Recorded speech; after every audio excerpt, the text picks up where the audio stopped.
भगवते वासुदेवाय श्री गणेशाय नमः। शांताकारं भुजगशयनं पद्मनाभं सुरेशं विश्वाधारं गगनसदृशं मेघवर्णं शुभांगं लक्ष्मीकान्तं कमलनयनं योगिभिर्ध्यानगम्यं वन्दे विष्णु भव्यहरं सर्वलोकैकनाथं। वैसे तो भगवान के अनेकों नाम हैं, जैसे गोपाल, मुरलीधर, माधव, केशव, मनमोहन, गिरिधर।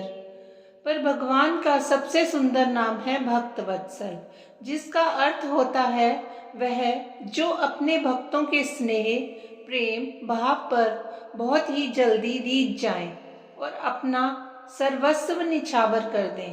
फिर चाहे बात भक्त शिरोमणि प्रहलाद की तपस्या की हो या भीलकुल में जन्मी माता शबरी का वात्सल्य प्रेम हो, फिर चाहे सदना कसाई के कपट रहित भाव को याद किया जाए या फिर मीरा की अनन्या भक्ति हो, भगवान ने हर बार अपनी भक्त वत्सलता साबित की है।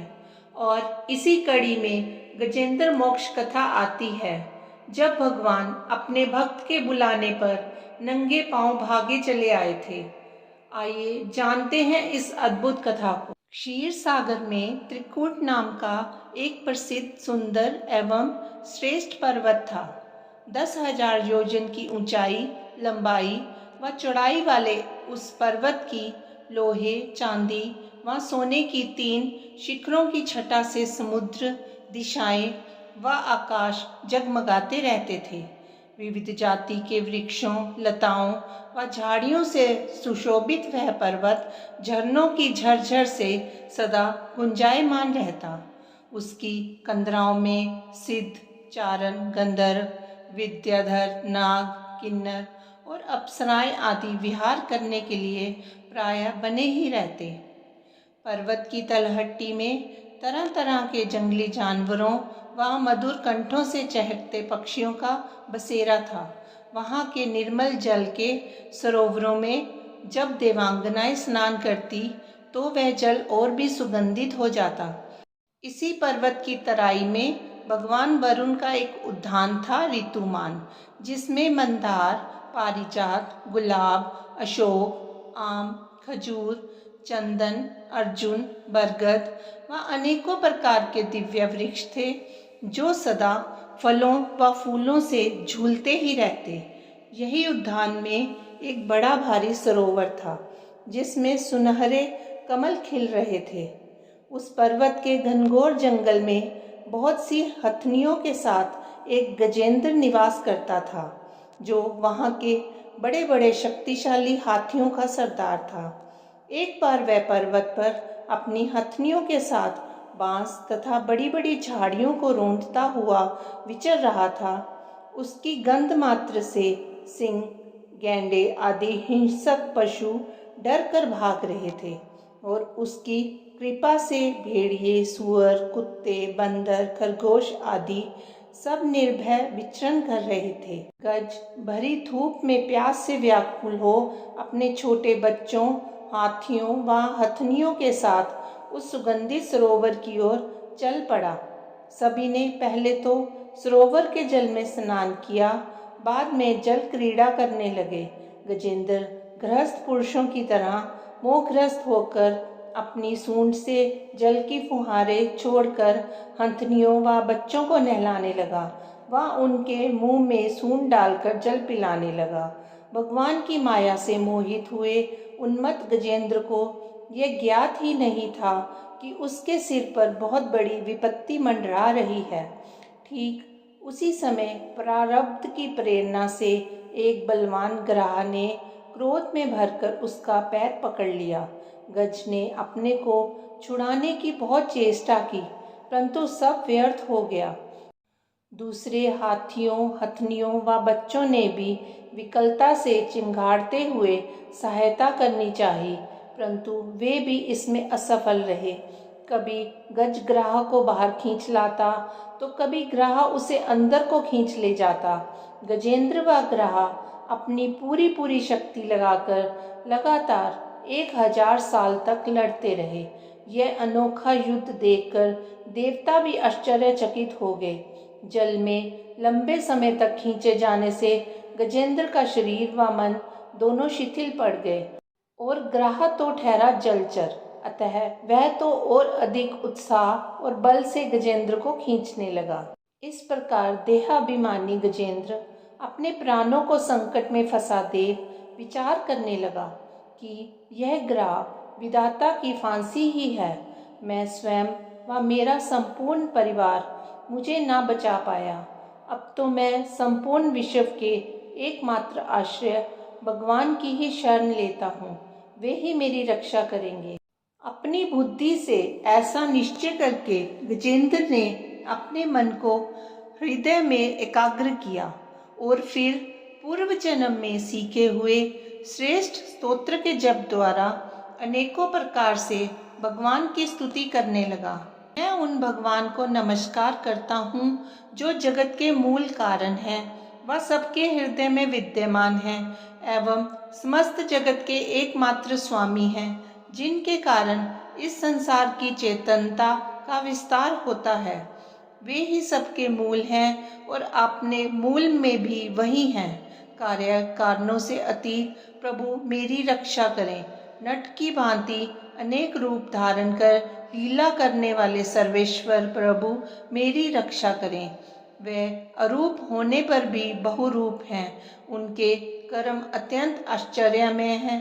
मैं उनके चरणों में नमस्कार करता हूँ। स्वयं प्रकाश सबके साक्षी परमात्मा को मैं नमस्कार करता हूँ।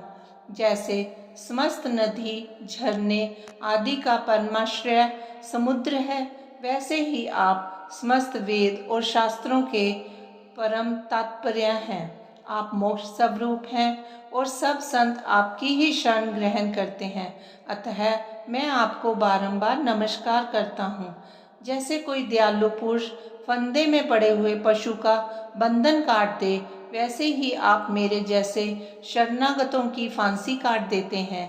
हे नित्य मुक्त परम करुणामय, आप अपने भक्तों का कल्याण करने में भी कभी आलस्य नहीं करते।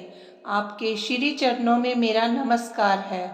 हे प्रभु, धर्म अर्थ काम और मोक्ष की कामना से मनुष्य आप ही का भजन करके अपनी अभीष्ट वस्तु प्राप्त कर लेते हैं।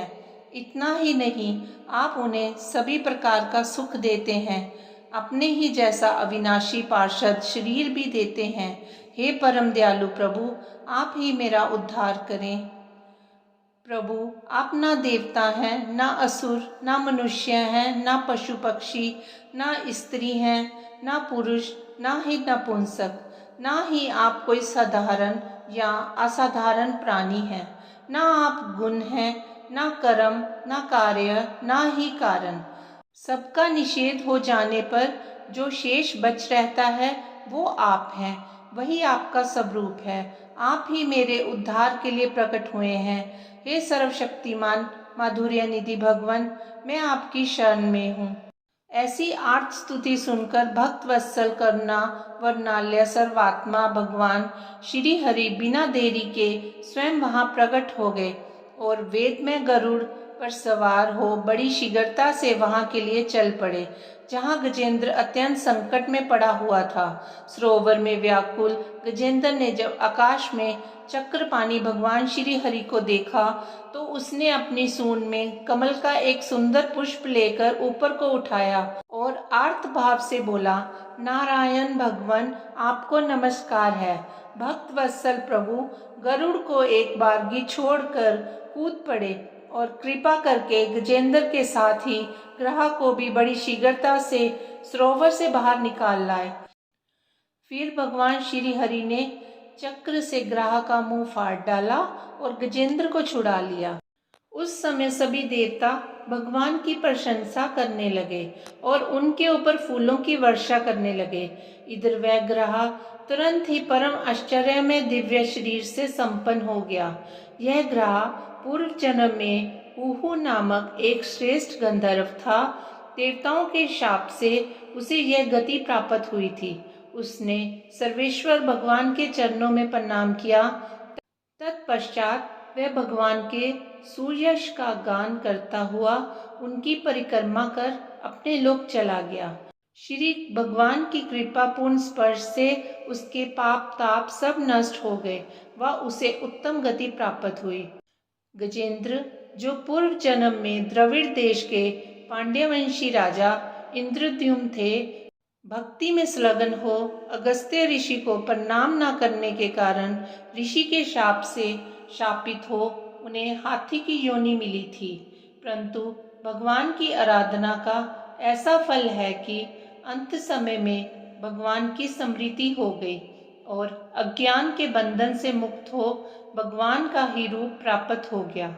भगवान ने उसे अपना पार्षद बना लिया और उसे साथ लेकर अपने अलौकिक धाम को चले गए। यह प्रसंग सुनने वालों के कलिमल और दुस्वप्न को मिटाने वाला, यश, उन्नति तथा स्वर्ग को देने वाला है। भगवान ने कहा, प्यारे गजेंद्र, जो लोग तुम्हारे द्वारा की हुई स्तुति से मेरा स्तवन करेंगे, उनकी मृत्यु के समय मैं उन्हें निर्मल बुद्धि का दान दूंगा। बोलिए भक्त वत्सल भगवान की जय। ओम नमो भगवते वासुदेवाय।